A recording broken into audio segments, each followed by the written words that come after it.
I've worked amongst the mourning and the dead for 10 years now, and each day is different. Every situation is never the same. I wake up early to figure out my day, but the plans I make can be overturned with a phone call or someone just walking through our front door.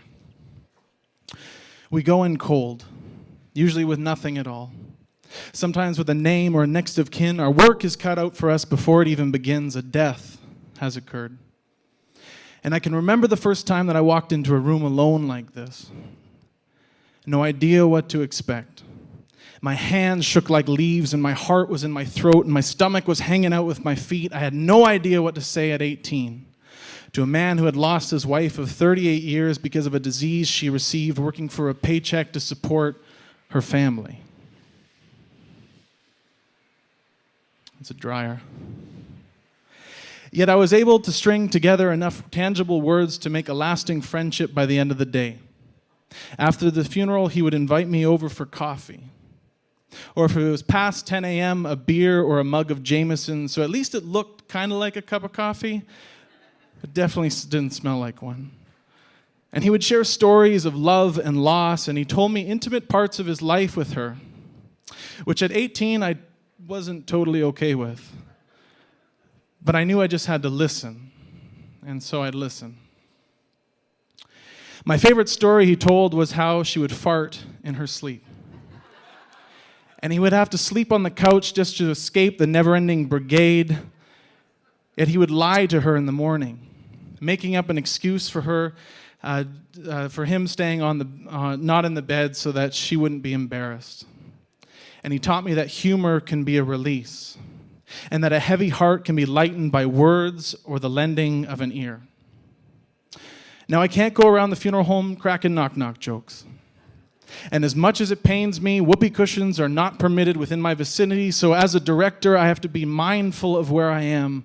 I must take into consideration the needs and feelings of other family members we are serving way before my own. However, you'd be surprised by the resilience people have when faced with catastrophe. I am in awe of individuals every day working through the pain of loss in their own ways.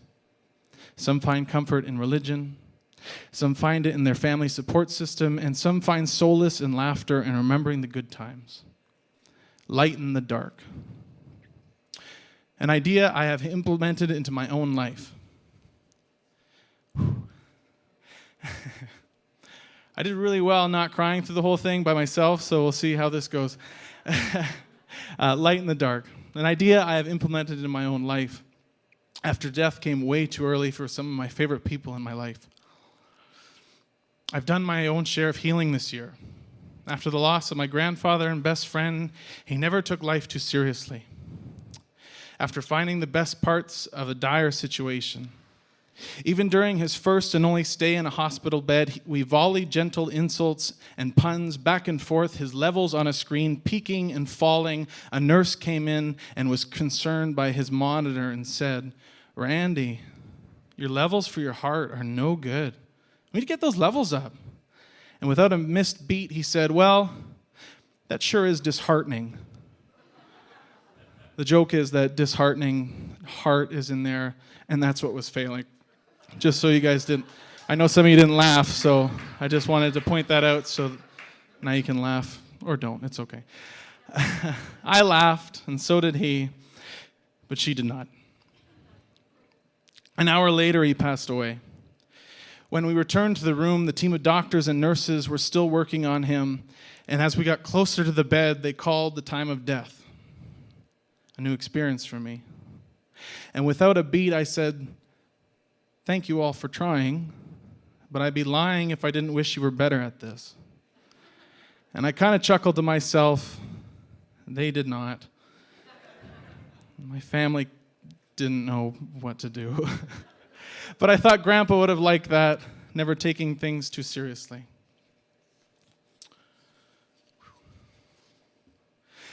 Within the hour, I received many texts from coworkers and friends and family members expressing condolences for my loss. My favorite of which was from Neil, who's not here, even though I paid him overtime to be here, so it's going to be off his paycheck for sure. And he said in a text, "Are you sad because he died or because he never loved you?" Those were all funeral directors laughing. See, that's how twisted we are. But in a good way. It's in a good way. Now, Neil is no stranger to loss, and together we are each other's worst consolation. As directors, we have both crafted capes of dark material which shield us from ever feeling too down. Mostly just by throwing our bad jokes and terrible puns at one another, but for me, I know that I can't take things so seriously, and a comment like his grounds me 6 feet under, and actually makes me feel better. It's twisted, and I realize that, but death is a part of life. And life for me is usually quite funny, so why can't death be as well? A quote my grandfather would regularly say, "At my age, I do what Mark Twain did. I get my daily paper, I look at the obituaries, and if I'm not there, I carry on as usual." It's by Patrick Moore. It's a pretty good quote. I have a little story that I'll do really quickly. It's about Mr. Smith. Now, Mr. Smith passed away about 2 years ago, and he was an unclaimed body. So that just means that he has no family or friends to claim his body to do a funeral or some kind of celebration of his life, or a cremation or a burial. So it becomes not a burden, but it becomes a burden of the state, basically. And so Mr. Smith was at the hospital for 3 months in the morgue. It's a long time. And the province or the region gave us a call, and they said, Mr. Smith has to be buried. We said, okay, we can do that, no problem. And about an hour later, the social worker called, and she said that he was Catholic, and that was fine. That's fine. You can be whatever. We'll do anything for anyone. And so she said, he's Catholic. I would like to come in and do some prayers with him. I want to do the rosary with him. And I said, sure, no problem. You can come in tonight. The burial's tomorrow. Yeah. And so we gave him a bath. I gave him one of my old suits, a shirt, a tie, some socks. We even had an old pair of shoes lying around. And so we gave this all to him.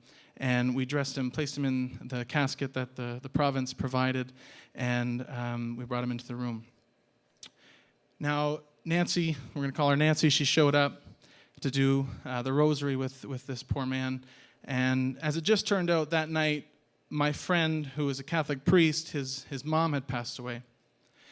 And we were doing a funeral visitation that night. And so there was about 160 priests in our funeral home, which has never happened to me. I don't even know what to call like a group of priests like that. I'm just going to call it a gaggle of priests.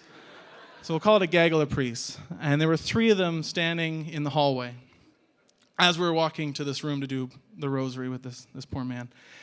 And so we walk over, and I said, hey, would you mind doing the rosary with this lady? Like, this guy's got nobody. She's here just because she saw that he was Catholic, and I thought that was pretty awesome. And so all 3 of them said, yeah, for sure. And so we all went into the room, and I gave them an hour to do the rosary. That's a long time to do the rosary. That's a lot of Hail Marys, a lot of Our Fathers.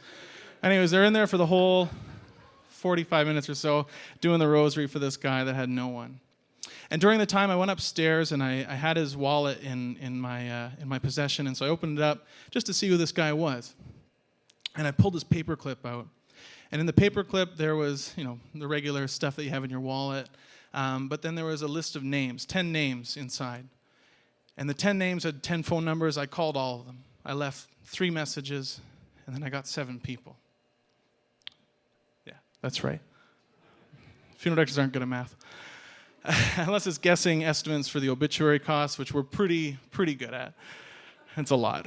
And so I call all these phone numbers, and all of them had terrible things to say about him. He stole, he cheated, he was a terrible person, he drank, he did drugs, he didn't pay his rent, he fought, he went to prison for attempted murder, you name it, he did it. And that got me thinking.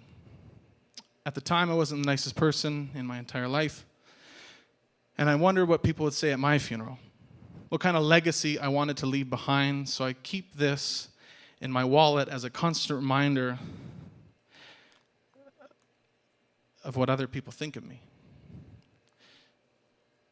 And so I'll do my best attempt to be liked or respected by all those I meet, and keep promises, and just try to be a good person.